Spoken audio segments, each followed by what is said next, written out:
प्रदेश में 3 सीटों सहाड़ा, राजसमंद और सुजानगढ़ उपचुनाव के लिए 17 अप्रैल को हुई वोटिंग के बाद आज कोरोना संकट के बीच मतगणना हो रही है। चुनाव परिणाम को लेकर कांग्रेस ने सभी तैयारियां पूरी कर ली हैं। तीनों सीटों पर हुए उपचुनाव सत्ता और संगठन के लिए किसी अग्नि परीक्षा से भी कम नहीं है। दरअसल तीनों ही उपचुनाव से प्रदेश कांग्रेस के अध्यक्ष गोविंद सिंह डोटासरा और मुख्यमंत्री अशोक गहलोत की साख दांव पर है। अगर तीनों ही सीटों पर कांग्रेस की जीत होती है तो मुख्यमंत्री अशोक गहलोत और प्रदेश कांग्रेस के अध्यक्ष गोविंद सिंह डोटासरा का कद पार्टी में और बढ़ जाएगा। साथ ही चुनाव प्रबंधन का जिम्मा संभाल रहे चिकित्सा मंत्री रघु शर्मा, सहकारिता मंत्री उदयलाल आंजना और उच्च शिक्षा मंत्री भंवर सिंह भाटी की साख भी दांव पर लगी है। गौरतलब है कि प्रदेश कांग्रेस ने सहाड़ा, सुजानगढ़ में परिवारवाद पर ही दांव खेला है, तो वहीं राजसमंद में नए चेहरे तनसुख बोहरा को मैदान में उतारा है। कांग्रेस ने तय किया है कि अगर पार्टी की तीनों सीटों पर भी जीत होती है तो भी पार्टी मुख्यालय या संबंधित जिलों में किसी प्रकार का जश्न नहीं मनाया जाएगा। इस बारे में प्रत्याशियों के साथ साथ कार्यकर्ताओं को भी निर्देशित किया गया है। साथ ही कोरोना गाइडलाइंस का भी पालन किया जाएगा।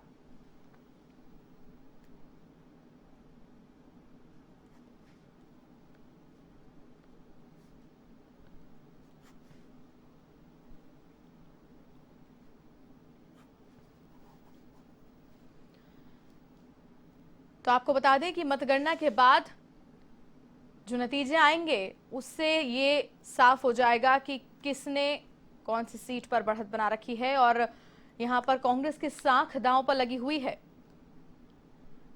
साथ ही साथ आपको बता दें कि राजसमंद में भाजपा को बढ़त दिखाई दे रही है। मतगणना अभी जारी है। 3 सीटों पर 17 अप्रैल को उपचुनाव हुए थे जिनकी मतगणना जारी है।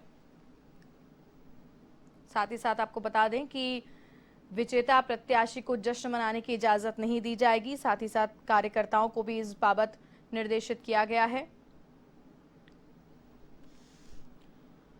और इसी खबर पर अधिक जानकारी के लिए एवन संवाददाता योगेश शर्मा फोन लाइन पर जुड़ रहे हैं हमारे साथ भीलवाड़ा से। जी योगेश, विस्तार से बताएं, मतगणना में किसे बढ़त हासिल है? भीलवाड़ा में भी मतगणना का दूसरा राउंड पूरा हो चुका है। दोनों दूसरे राउंड है उसमें कांग्रेस की जो प्रत्याशी गायत्री देवी वो आगे हैं। रतनलाल जो बीजेपी के प्रत्याशी हैं वो दूसरे नंबर पे हैं और आरएलपी के जो प्रत्याशी हैं बद्रीलाल वो तीसरे नंबर पे हैं। जी, भीलवाड़ा में जो मतगणना राजकीय पॉलिटेक्निक कॉलेज में हो रही है, सुरक्षा के पूरे इंतजाम है, जिसमें 2 कमरों में 14 टेबलों पे 28 राउंड में ये मतगणना पूरी होगी। जी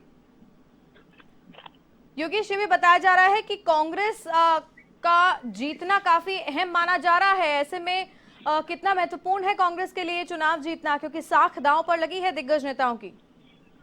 अभी शुरुआती रुझानों में ये लग रहा है कि कांग्रेस के गायत्री देवी हैं वो आगे चल रही हैं और जो विधायक जो थे कैलाश त्रिवेदी, उनके निधन के बाद उनको ये टिकट मिला है। जो उनके श्रद्धांजलि स्वरूप वहाँ के लोगों को द्वारा गायत्री देवी को वोट मिल रहे हैं और लगता है रुझानों के आधार पर कि ये जीत कांग्रेस की हो जाएगी। और जिसमें यहाँ प्रभारी मंत्री रघु शर्मा ने इस यहाँ का जिम्मा संभाल रखा था और लगता है कि उनको ये सफलता मिल जाएगी। जी योगेश, तमाम जानकारी के लिए आपका बहुत बहुत धन्यवाद। तो ये थे एवन संवाददाता योगेश शर्मा, फोन लाइन पर जुड़े हुए थे हमारे साथ इस खबर पर अपडेट के लिए, जिन्होंने बताया कि कांग्रेस फिलहाल कहीं ना कहीं बढ़त में दिखाई दे रही है।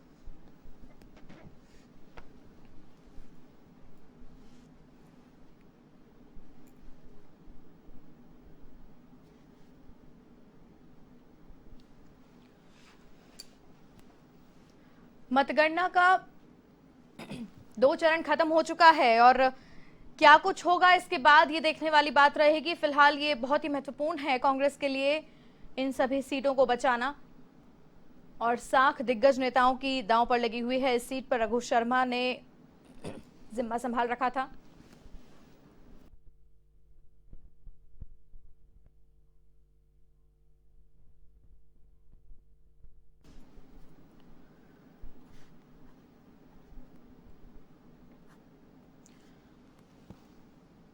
और चूरू से एवन संवाददाता योगेंद्र से बात करेंगे। जी योगेंद्र, बताएं।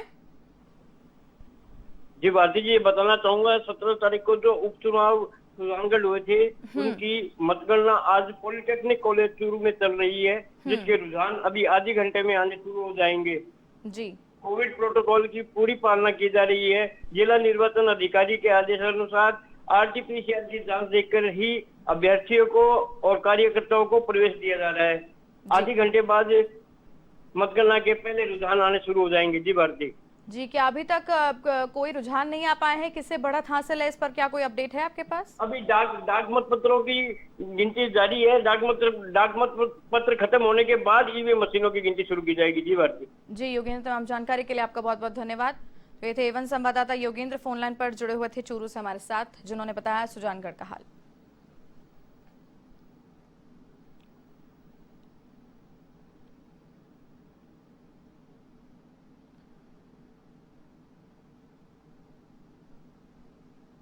तो आपको बता दें कि कोरोना गाइडलाइंस का पालन सुनिश्चित किया गया है मतगणना के इस दौर में, ताकि किसी तरह का कोई संक्रमण ना फैले। मतगणना जारी है तीनों ही सीटों पर। उपचुनाव को लेकर 17 अप्रैल को जो उपचुनाव हुए थे और कुछ ही देर बाद में शुरुआती रुझान आने शुरू हो जाएंगे। 2 सीटों पर कांग्रेस और 1 सीट पर भाजपा आगे चल रही है। सहाड़ा और सुजानगढ़ में कांग्रेस ने बढ़त हासिल कर रखी है। राजसमंद में भाजपा आगे चल रही है।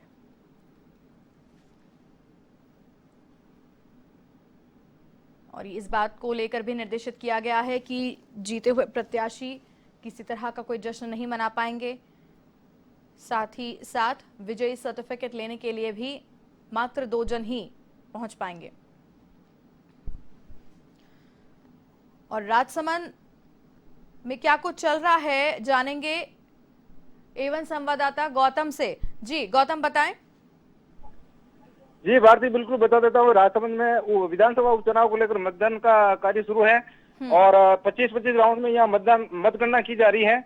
और दूसरे राउंड में 2856 से भाजपा की जो प्रत्याशी है दीप्ति माहेश्वरी, वो 2856 मतों से आगे चल रही हैं। जी भारती जी, इसके अलावा वहाँ पे क्या माहौल है? प्रोटोकॉल्स का किस तरीके से ध्यान रखा जा रहा है, ये भी बताएं।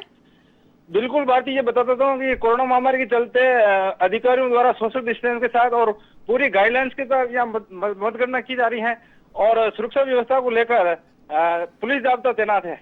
जी बात जी गौतम, तमाम जानकारी के लिए आपका बहुत बहुत धन्यवाद। तो ये थे एवन संवाददाता गौतम शर्मा, राजसमंद से जुड़े हुए थे हमारे साथ इस खबर पर अपडेट के लिए, जिन्होंने बताया कि फिलहाल बीजेपी को बढ़त हासिल है शुरुआती रुझानों की अगर बात की जाए तो। और कुछ ही देर बाद जब नतीजे आएंगे तब साफ हो जाएगा कि कौन सी सीट किसके पाले में है।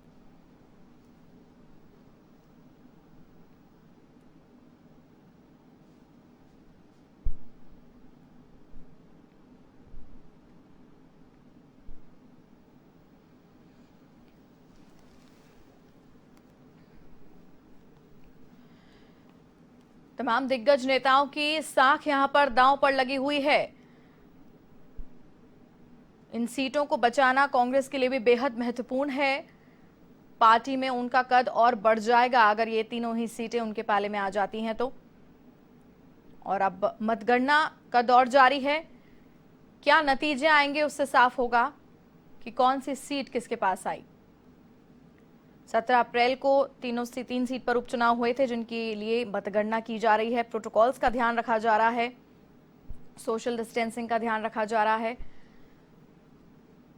साथ ही साथ इस बात के भी निर्देश हैं कि जीतने के बाद भी किसी तरीके का कोई जश्न नहीं मनाया जाएगा, ताकि किसी तरह का कोई गाइडलाइंस का उल्लंघन ना हो।